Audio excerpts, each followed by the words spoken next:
Hey everybody, so today we have Jeanine Mitchell from Close. Jeanine, how are you doing? I'm doing very well. How are you? I'm alright. Good to see you. Good to see you. Alright, so you're from Close. So the abbreviation Close, what does it stand for? It stands for Clanwilliam Animal Welfare Society. Alright, how long are you in this business? I've been involved since about 2008, so almost 18 years. Who founded the organization? So there were three ladies when I met Claus, and it was Georgia, Anna, and Lynn Ferreira. And they started it, and then a woman from the dam, Fiona, she got together because of the cats at the dam.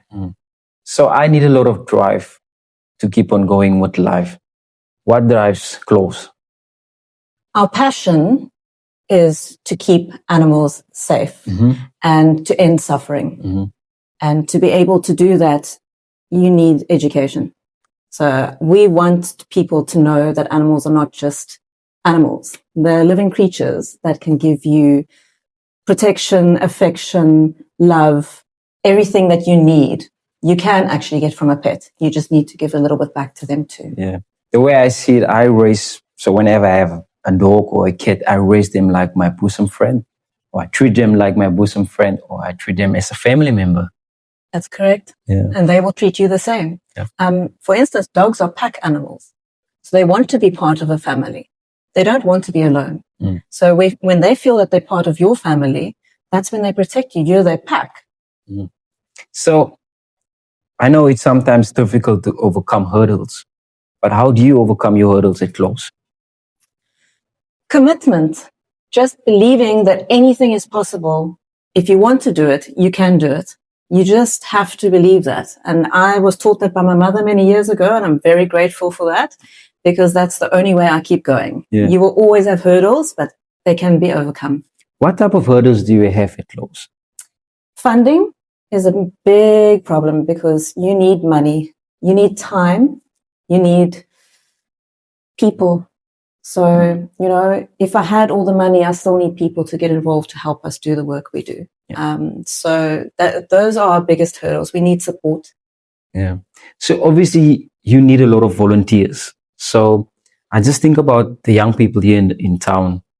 How can they get involved with you guys? If they like animals or want to learn more about animals, they can give us a call. We would like to train as many people as possible with pet first aid. It provides you with skills on how to treat a situation. If there's nobody else to help you, then you know how. Yeah. Or just come and get involved, see what it's about, learn more about how to take care of your pets, and maybe you can help your neighbor or a family member improve lives of animals in our town. So I would also like to tell the viewers that this video is we do this because we want more donation at Close. We also want to do this to get more volunteers. But tell us about the services that you provide in town and how this can help people to get so that you can get more donations. Our main goal is to prevent suffering. So I always believe in treating the cause, not the symptoms. So the cause of our problems with the animals in town is there are too many. There are too many animals having babies that don't have homes. And if you walk from here down to the showgrounds, you will probably find a little dog or a cat that's been abandoned. You pick it up, you take it home, you want to help it, but then it's a female and it has babies. And then you've got 5. And that's how the cycle starts. So our main goal is to sterilize as many animals as possible to prevent this. And then we help with the basics after that. So vaccinations to keep animals healthy. We try to educate as much as we can on the ground, hands-on. I prefer hands-on on the ground with you instead of a classroom. Yeah. I like you to see what's happening and touch and feel and experience how to fix something or improve. Yeah. And then, we help with emergency cases and trauma. And, our main goal is the sterilizing. That's a lot.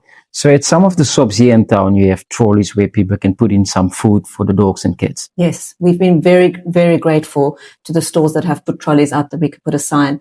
And that food is helping us save money. So that's more money we have to put towards medication and sterilization, because all our money goes to medicine, food, and operations. Yeah. Nobody else gets paid. So back to expenses again. Tell us how much is your approximate expenses? Well, I'm probably paying about 5,000 Rand a month to the vets in town. I prefer to work on credit, so no money sits in our bank account. All the money that comes in, I put out. So I put in money at Coop Agri or Agrimark so that we could have an account for pet food and the vets for operations and emergencies. Then the vets I bring up to town to do these big projects for me to sterilize. I credit them and the pharmacy. So all the money gets put in those little balls. And when they are finished, we stop. We actually can't proceed. I don't do debt. So I like to work on that system. Yeah. So we're probably working on around 10,000, 15,000 Rand a month. That's a lot. It's a lot of money. Yeah. I'm actually not sure where I find it every month, but I just believe that I will. Yeah. People sometimes think I'm crazy. I book these projects and we have 5,000 Rand, but they cost up to 98,000. Yeah. And they like, where are you going to get your money from? I'm like, well, I'm just going to hope and try. And sometimes it takes me 6 months to pay off. Yeah.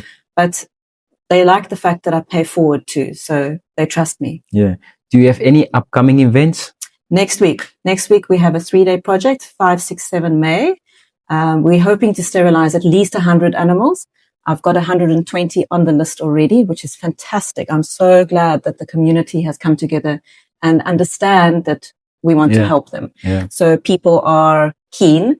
And normally at these projects, on the last day, when you've run out of money, you've run out of time, people come running and say, please sterilize my pets. Yeah. And then I can't help them. But I'm going to do another one in June too. Yeah. So we do another 100 in June.